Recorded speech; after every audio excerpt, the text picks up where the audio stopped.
Assalamualaikum warahmatullahi wabarakatuh. Waalaikumsalam. Selamat datang di Bisa bicara seputar Al-Quran. Di sini kita akan bersama-sama menggali kisah, hikmah, dan ayat-ayat yang berasal dari Al-Quran. Karena bersama Al-Quran kita pasti bisa. Masya Allah. Ini kita ganti nama, Ustaz. Awalnya Kubah. Quran mengubahku. Programnya. Sekarang ganti bisa. Kayaknya lebih luas pembahasannya. Ya, alhamdulillah. Nah, ahlan, bersama kita ada Ustadz muda, Masya Allah, tokoh masyarakat Klaten ini ya. Masya Allah, Ustadz Zaki, Alhamdulillah. Gimana Ustadz, sehat? Alhamdulillah sehat, jazakumullah. Masya Allah. Sibuk apa nih sekarang? Alhamdulillah sekarang kesibukan lebih banyak di belajar, di mulazamah di Belumbang lebih tepatnya. Masya Allah. Sama... Padahal beliau ini lagi ngurus pesantren ya, Masya Allah. Ya. Nah, Ustadz Zaki, mungkin teman-teman semua, singkatnya beliau ini merupakan pemuda yang sudah hidup dengan Al-Quran sedari SD mungkin ya, SD. Masya Allah. Kemudian lanjut di SMP di Ibnu Abbas, kemudian di SMA di Iskarima, lulus Iskarima ke Yaman, sekarang mulazamah di Belumbang, dan mendirikan pondok pesantren bersama keluarga di Klaten. Ya. Apa nama pondoknya, Zat? Nama pondoknya Al-Marjan. Al-Marjan. Setingkat SMP untuk tahun ini, sama ada markas itu setingkat lulusan SMA. Nanti programnya 1 tahun. Yang markas ya? Ya. Fokusnya di Al-Quran. Tahfidz. Sama ini enggak bisnis? Wah, bisnis enggak. Nanti lebih ya, mungkin ada waktunya nanti kita. Ini pembisnis mulai. Ini pecelnya rame ini. Enggak, bukan kayak Ana ya, udah tutup ya. Masya Allah. Nah, Ustadz Zaki, mungkin kita mulai dari pertanyaan sederhana. Bisa ceritakan sedikit awal antum dekat dengan Al-Quran. Mungkin dari SMA lah ya, biar nggak terlalu jauh pembahasannya. Dari Iskarima dulu bagaimana awal perjalanan? Awal perjalanan, oke, bismillah. Dulu waktu kami sekolah di Ibnu Abbas ya, SMP kami pondok di Ibnu Abbas, itu kepikiran lanjut SMA itu Ibnu Abbas aja lah. Ya wajar lah, pemikiran dulu itu kan pengennya nggak usah susah-susah. Kalau udah SMP lanjut aja sekalian SMA, nggak usah adaptasi dan sebagainya. Betul, kawan masih banyak ya. Masih banyak, enak.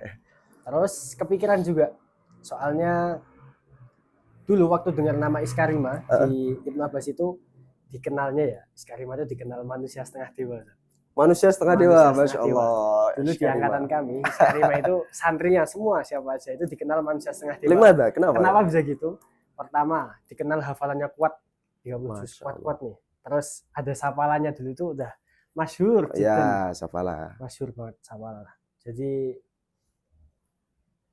gimana sih ada orang tuh anak-anak SMA hafalannya kuat, badannya juga kuat-kuat, kan kayak wow, bagi kami itu wow banget gitu. Padahal antum sekarang sama aja. Masya Allah, nge-gym terus nih. Aja ya. Tipis-tipis. Ya, itu kesan awal ya. Awal, akhirnya sama orang tua juga tertarik sama Iskarima. Bismillah kami coba daftar. Teman-teman itu ada kurang lebih 10 yang daftar dari Ibnu Abbas. Dari Ibnu Abbas. Keterima semua.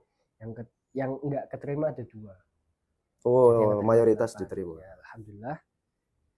Yaitu awal mula bisa masuk Iskarima dengan alasan awal penasaran gimana sih manusia setengah dewa itu, pengen ngerasain jadi manusia setengah dewa.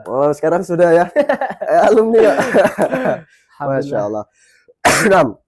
Kemudian selama di Iskarima, kesan mendalam yang antum dapatkan apa tuh? Nah, 3 tahun ya? Antum sudah 3 tahun ya? Ya, 3 tahun. Bukan 4 tahun ya? 4 tahun. 4 tahun sama ngabdi. Sama pengabdian. Nah, ini unik juga. Masuk Iskarima dengan cerita-cerita sebelum masuk itu kan kayak wow, susah dan sebagainya. Ternyata waktu masuk juga susah, di sapalannya. Di hafalan ternyata masih bisa adaptasi. Itu yang paling berkesan waktu di Iskarima, banyak banget. Terutama dari asatidahnya, Masya Allah. Dari guru-guru kami, dari Kiai Syihabuddin, terus Ustadz Afif Najar, Ustadz Halakoh kami, Ustadz Ubadah, Ustadz Syamil, teman-teman yang super juga, lingkungan yang Masya Allah. Jadi di Iskarima yang menurut kami itu unik, pertama dari pembentukan karakternya. Entah itu dari sapalannya, dari pendidikan asatidah kesehariannya, cara mereka membina, kemudian teman-teman juga yang solid, itu juga Masya Allah, anak SMA sekali ya, solidaritas. Solid, anak SMA banget itu. Masya Allah. Tuh. Ya nggak kalah berkesan juga, dulu angkatan kami itu angkatan uji coba dulu kan. Oh ya, Yang dari program awalnya 4 tahun ke 3 program 4 tahun. tahun jadi 3 tahun. Jadi 1 tahun target 15 juz. Nggih. Target 15 juz, tapi di situ banyak hikmah lah yang bisa diambil. Harusnya ringan dong, dari Ibnu Abbas kok. Harusnya. Tapi Ibnu Abbas kan tahfidz juga. Iya betul. Masya Allah. Kemudian lulus dari Iskarima, langsung ke Yaman itu ya. Ngabdi dulu di Bengkulu. Ngabdi dulu di Bengkulu. Kemudian ke Yaman. Nah, ke Yaman itu apa motivasinya? Nah, Yaman ini motivasinya jelas banget. Bukannya kebanyakan teman milih jalur yang umum lah, karena penasaran. Biasanya gitu ya, yang kalau lama di pondok. Betul. Beberapa dari teman kami juga lanjut di PTN, ada yang di kampus swasta juga. Tapi kenapa alasan kami milih lanjut ke Yaman? Yaman itu opsi kedua setelah UIM. Dari Islam Madinah, qadarullah belum ada kabar gembira. Alasan kami milih Yaman itu karena pengabdian kami di Bengkulu 1 tahun. Lihat porsi keilmuan, apalagi tentang ilmu dasar agama aja itu kok kayak belum ada. Dulu waktu Ana sendiri itu ditanya tentang wudhu, tentang rukun sholat itu masih setengah-setengah gitu. Ngapain antum di Iskarima? Bisa. Itu dasar bisa. Sekali itu. Dasar banget. Tapi ternyata emang itu hal yang luput dulu waktu kami sekolah. Ya, biasanya memang pas jadi santri itu kurang memperhatikan hal-hal yang dianggap remeh. Betul. Padahal masyarakat banyak yang membutuhkan. Betul banget. Nah, situ mulai jadi titik balik, sadar ini kalau gini terus nggak bisa. Masa iya nanti ke depannya waktu kita terjun di masyarakat, punya keluarga dan sebagainya itu kok masa yang pondasi aja nggak tahu gitu. Akhirnya bismillah. Awalnya kami daftar Madinah, qadarullah belum diterima, ambil opsi kedua dengan ajakan teman-teman dari namanya Zakaria sama Khalid. Itu 2 orang yang Masya Allah merubah hidup kami lah. Masya Allah. Kami diajak ke Yaman dengan bantuan Ustadz Rafi juga. Ustadz Rafi yang sekarang di sini ya. Iya.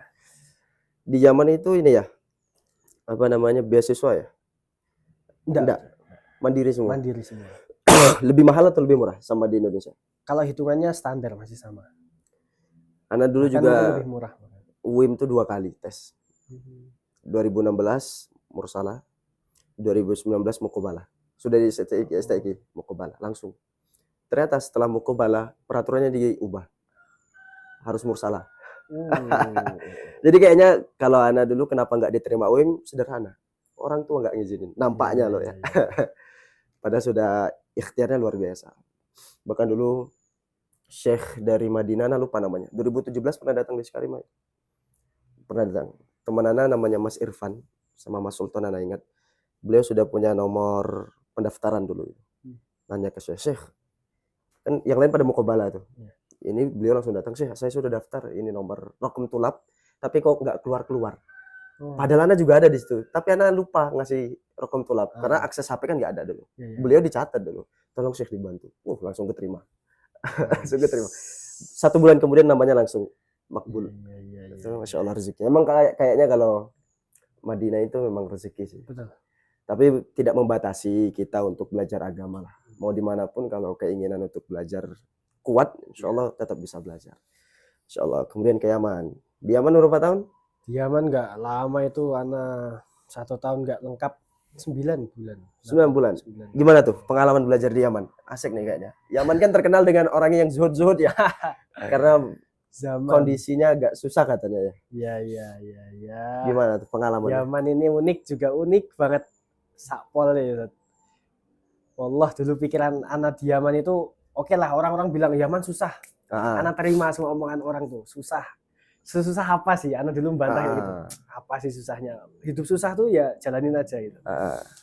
Ana berangkat itu dari Indonesia ya, itu kan rombongan sama teman-teman kurang lebih 22 orang. Di bulan Agustus terbang bareng. Ya emang first impression itu pertama sampai di Yaman di bandaranya aja. Itu kami sampainya subuh. Tapi rasa Subuh.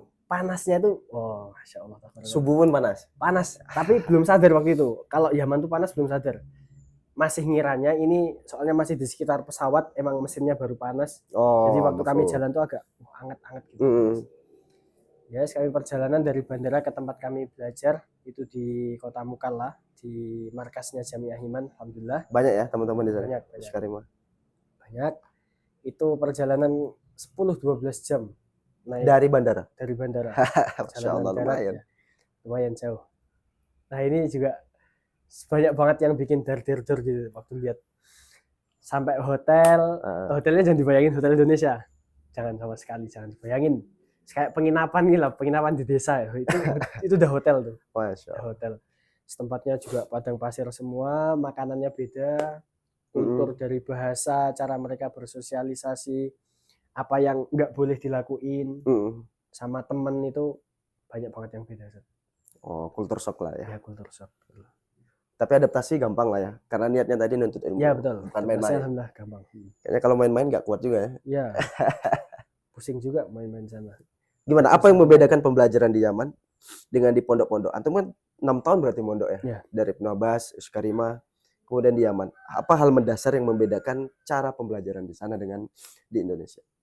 Oke, untuk pembelajaran yang kami rasa itu berbeda dengan Indonesia. Pertama, dari lingkungannya dulu itu udah paling dasar. Lingkungan untuk seorang yang pengen belajar itu udah sangat membantu. Apalagi lingkungan itu bisa kita katakan pondasi untuk orang tuh bisa semangat belajar. Nah. Oke, bisa kita bilang kita semangat belajar, tapi lingkungan di lapangan nggak dukung. Itu mungkin bisa jadi alasan orang tuh nanti bakal terseret arus yang ada di lingkungan. Tapi alhamdulillah, karena niat kami waktu berangkat ke Yaman itu memang belajar agama awalnya, agama dan bahasa, plus ketemu di Yaman itu ternyata emang lingkungannya bagus banget. Untuk mereka belajar agama itu kuat. Bahkan di masyarakat awam tuh thalabul ilmi itu bukan hal yang tabu lah. Bukan hal yang memalukan, bukan hal yang dipertanyakan nanti mau jadi apa kalau belajar agama itu. Itu di negara mana itu? Itu di Yaman itu. Enggak, jadi kalau itu gimana yang itu ya? Belajar agama malu itu di negara mana? Di Roblox tuh di Roblox. Enggak ada. Ya itu emang yang pertama yang paling kerasa itu lingkungannya. Belajar lingkungan kerasa banget. Tuh seneng banget rasanya waktu sampai sana, kita sebagai orang asing dan jujur dulu pondasi bahasa itu belum kuat. Ada tapi belum kuat. Kita ngomong sama orang Arab tuh justru lebih terbuka. Kita lebih senang ngobrol langsung sama orang Arab daripada orang Indo. Kenapa? Kalau kita ngobrol sama orang Arab langsung, mereka itu kayak ya maaf lah kalau kita salah, diampuni dikit. Jadi mereka tuh membantu kita, gimana sih yang benar ngomongnya, diajarin. Masya Allah. Misal Anda nggak tahu mau jahit tuh caranya gimana ngomong sama tukang jahit. Kita minta tolong sama orang siapa, pakai bahasa isyarat aja. Ini Anda mau jahit gini, tapi nggak tahu cara ngomongnya. Nanti mereka bantuin dikit-dikit. Sambil kita langsung suruh praktek. Nggak pakai amiyah mereka? Nggak. Masya Allah, fushah ya? Iya, fushah. Kalau emang mereka bisa fushah, dibantunya pakai fushah. Tapi memang beberapa ada yang justru nggak kenal apa itu fushah. Masya Allah. Lingkungan. 9 bulan. Kemudian pulang. Kenapa tuh? Kok cepat sekali? Biasanya kan minimal 4 tahun lah ya orang betul. Di Yaman atau di luar negeri. Betul, Ustaz. Dulu itu memang rencana awalnya kita ambil S1 sekalian ya, gelar gitu. Kita studi di Yaman, niatnya 4-5 tahun. Sekalian dapat ijazah S1, tapi qadarullah di tahun pertama itu ada panggilan dari orang tua. Dari ibu khususnya. Walaupun orang tua dari ayah ibu tuh juga dukung. Untuk kuliah. Istikharah dulu juga. Minta pulang tapi juga minta kalau bisa lanjut aja. Istikharah dulu akhirnya. Istikharah bismillah. Itu ya segenap 8 bulan, masuk bulan ke-9 kita pulang itu perasaannya juga susah, berat gitu. Tapi menyesal nggak? Kalau menyesal nggak ya? Nggak, Masya Allah. Berarti ini meninggalkan mimpi demi patuh kepada orang tua mungkin ya. Ya, alhamdulillah. Jadi Masya Allah bukan hal yang mudah pasti. Ya, tapi menurut antum apa makna ketaatan kepada orang tua itu sehingga memberanikan diri untuk meninggalkan mimpi?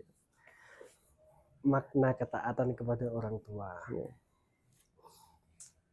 Itu menurut ana pribadi, taat sama orang tua itu bukan berarti kita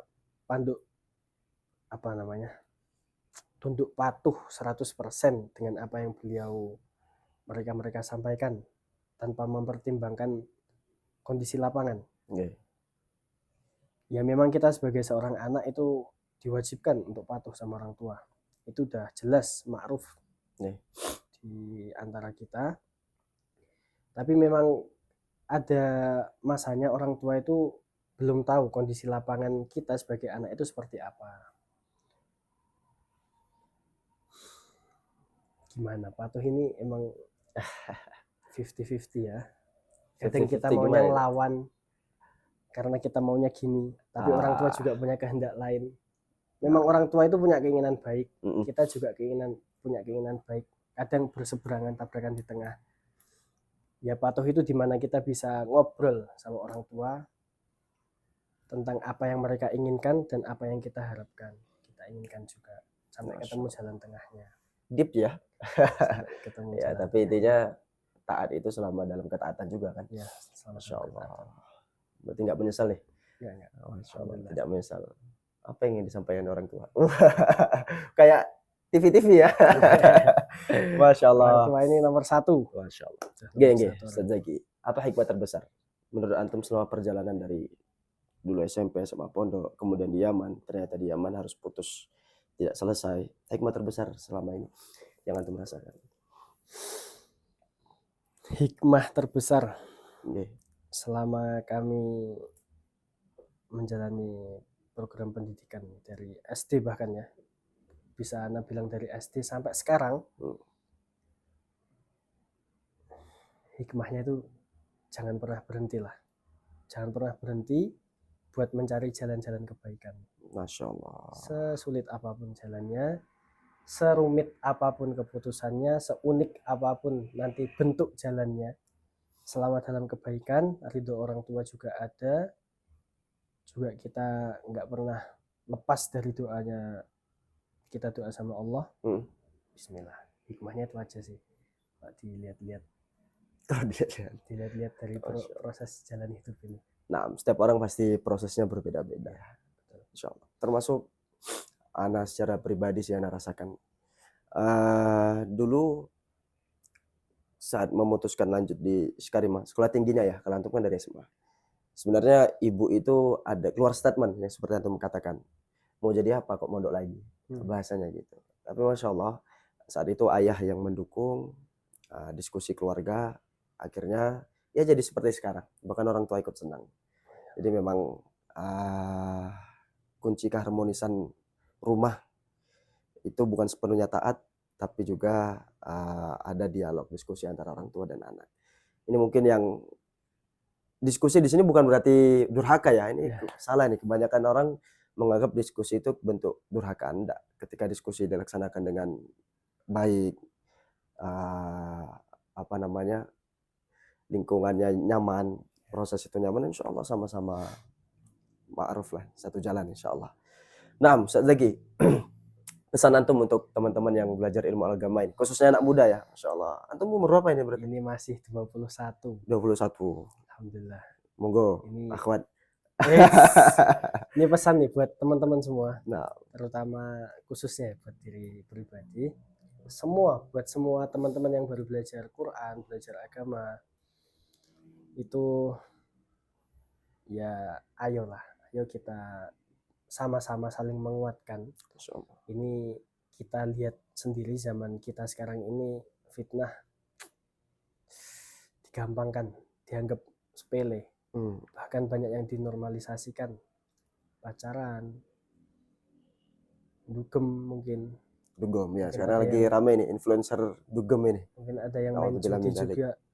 Itu naudzubillah, semoga kita semua bisa saling menguatkan. Amin. Intinya dimanapun kita belajar, dengan siapapun kita belajar, apapun ilmu yang kita pelajari, diniatkan semuanya untuk Allah, dirangkul teman-temannya yang ada, ya kita akan berharap semua ya Ustadz ya. Oke. Jelas teman siapapun temannya, dimanapun teman kita, seberapa jauh jarak kita dengan teman kita, ya kita maunya temenannya nggak cuma di dunia, Masya Allah. sampai akhirat nanti. Nah, Penting istiqomah. Bismillah. tuh. Hafalan Al-Quran itu bukan kurikulum pendidikan, tapi kurikulum kehidupan. Jadi selamanya. Banyak yang salah kaprah nih, Ustaz. Menganggap lulus dari pondok selesai proses dengan Al-Quran. Ya ini Ya kan? banyak. Itu perlu kita ingat sama-sama teman-teman. Al-Quran interaksi sepanjang hidup, bukan sepanjang pendidikan saja. Masya Allah. Jadi nggak ada istilah pensiun ya buat penghafal Quran nih. Ada yang pensiun tuh? Wah, ada yang udah ngerasa lulus, aku udah pensiun. Selesai urusan sama Quran. Na'udzubillah min dzalik. Nah, kedepannya Ustaz, apa ini langkah-langkah antum dalam bab kebaikan ini? Kedepannya masih untuk pemikiran sekarang ini masih belum terlalu jauh. Rasanya masih pengen bangun kultur masyarakat, gimana caranya masyarakat itu bisa produktif, bisa berkembang, masyarakat itu bisa punya mindset kalau Al-Quran itu bukan beban. Masya Allah, Ustaz Zaki, Bupati Klaten, Tapi 2030. tapi Al-Quran itu buat penenang hati. Masya Allah. Apa itu dalilnya? Surat Taha kan? Ya, Ma anzalna 'alaikal Qur'ana litashqa. Masya Allah. Barakallahu fikum. Itu yang bisa kita ambil pada hari ini teman-teman. Masya Allah. Beliau walaupun masih muda tapi pemikirannya luar biasa.